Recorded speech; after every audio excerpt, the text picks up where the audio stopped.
video to tell the story of when Somalia was being bombed by Ethiopia, and it was a really stressful time for you in the Peace Corps.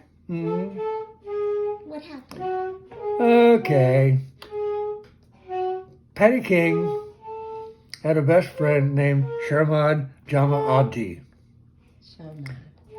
otherwise known all the time as Sharmad. They worked together.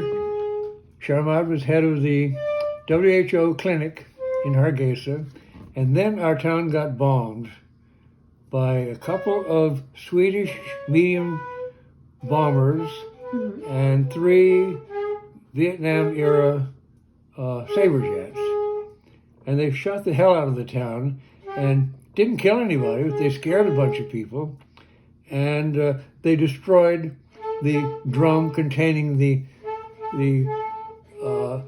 locust poison that would stop the locust from surviving when they came through the next time. Oh no! It destroyed a huge, huge, huge drum.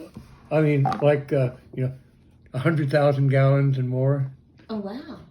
And when the desert locust came along the next year, sure enough, they ate up everything.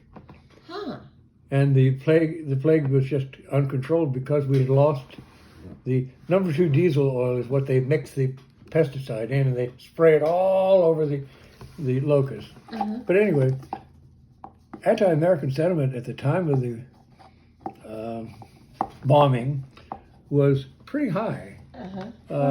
They were convinced that it was Americans who had piloted the planes because no Ethiopian was smart enough to pilot a plane. According to the Somalis. And so anti-American sentiment was strong. So Sharmad got all of her friends together and convinced them to convince the public that Patty was not an American. She was an Arab lady.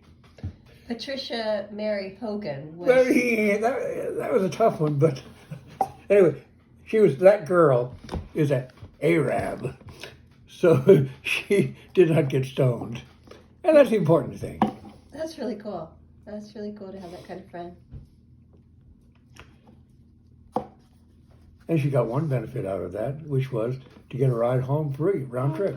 Yeah? She rode all the way from Hargeisa to Chicago to take a woman who had had a psychiatric problem after the bombing, PTSD or whatever you want to call it.